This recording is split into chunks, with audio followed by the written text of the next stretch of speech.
Hi friends, please subscribe to Amravati Media and press the bell icon for more latest updates. జగన్కు అదే plus point, మళ్ళీ గెలిపించేది ఆ నమ్మకమే. YCP అధినేత YS Jagan పట్ల ప్రజలలో నమ్మకం సడలలేదు. ముఖ్యంగా జగన్ ఒక విషయంలో మాత్రం సక్సెస్ అయ్యారు. తాను మాట ఇస్తే ఖచ్చితంగా అమలు చేస్తానన్న నమ్మకాన్ని అయితే జనంలోకి బలంగా తీసుకెళ్లగలిగారు. అదే జగన్కు ప్లస్ పాయింట్. మిగిలిన విషయాల్లోనూ పరిపాలనలోనూ ప్రజలకు అందుబాటులో అనేక విమర్శలు ఉన్నప్పటికీ సాధారణ ప్రజలు మాత్రం జగన్ వైపు చూడడానికి ఇచ్చిన మాటను తప్పడన్న విశ్వాసాన్ని నెలకొల్పడంలో గత 5 ఏళ్ల ప్రభుత్వ హయాంలో జగన్ సక్సెస్ అయ్యారనే చెప్పాలి. కూటమి ప్రభుత్వం ఏడాది పాలన చూసినప్పుడు జగన్ గురించి ఏపీలోని సాధారణ ప్రజలు ఎక్కువగా చర్చించుకోవడం మళ్లీ ప్రారంభమైంది. కూటమి ప్రభుత్వం ఏర్పాటై ఇచ్చిన హామీలను అమలు చేయకపోగా కేవలం రాజధాని అమరావతికే నిధులన్నీ చంద్రబాబు వెచ్చిస్తున్నారన్న అభిప్రాయం బలంగా ఉంది. ఋషికొండలో 500 కోట్ల రూపాయలతో నిర్మించిన భవనంపై యాగీ చేసిన వారు ఇప్పుడు వేల కోట్ల రూపాయలు ఖర్చు పెట్టి భవనాలు నిర్మించడంతో పాటు హెలికాప్టర్లను కొనుగోలు చేయడం వంటివి జనంలోకి వైసీపీ నేతలు సోషల్ మీడియా వేదికగా బాగా తీసుకువెళ్తున్నారు.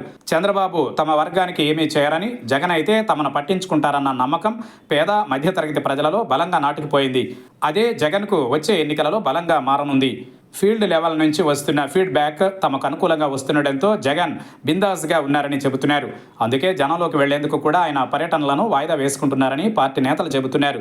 పార్టీ నేతలు ఎంతమంది వెళ్ళినా, ఎందరూ అరెస్ట్ అయినా, చివరకు తనను అరెస్ట్ చేసినా అది పార్టీకి ప్రయోజనం చేకూరుతుందని జగన్ భావిస్తున్నారు. అందుకే ఎప్పుడెప్పుడు నోటీసులు అందుతాయి, ఎప్పుడెప్పుడు తనను అరెస్ట్ చేస్తారన్న దానిపై జగన్ ఎదురు చూస్తున్నారని కూడా అంటున్నారు. జగన్ జైలుకు వెళ్లడానికి ఏమాత్రం భయపడడం లేదని, మానసికంగా సిద్ధమయ్యారని పేర్ని నాని వంటి వారు చెప్పడం ఇందుకేనని చెబుతున్నారు. జగన్ జిల్లా పర్యటనలో కూడా జైలుకు వెళ్లి వచ్చిన తర్వాత చేస్తే మరింత హైప్ పెరుగుతుందని ఆగారంటున్నారు. తనకు సానుభూతి పెరగడమే కాకుండా జనం నుంచి మంచి రెస్పాన్స్ వస్తుందని భావిస్తున్నారు. అందుకే ఉగాది నుంచి జగన్ జిల్లాల పర్యటనలో వాయిదా వేసుకుంటూ వస్తున్నారని చెబుతున్నారు. మద్యం స్కామ్ కేసులో తనను ఖచ్చితంగా అరెస్ట్ చేస్తారని జగన్ భావిస్తున్నారని, జైలుకు వెళ్లి బెయిల్పై వచ్చిన తరువాత అయితే తన జిల్లాల పర్యటనలకు జనం పోటెత్తుతారని, కేడర్ కూడా కదిలి రావడమే కాకుండా నేతలు కూడా యాక్టివ్ అయి పార్టీకి వచ్చే ఎన్నికలలో సానుకూల ఫలితాలు వస్తాయన్న అంచనాలో జగన్ ఉన్నారని అంటున్నారు. మొత్తం మీద జగన్ అంచనాలు ఇలా ఉన్నాయి. మరి ఏం జరుగుతుందన్నది చూడాలి.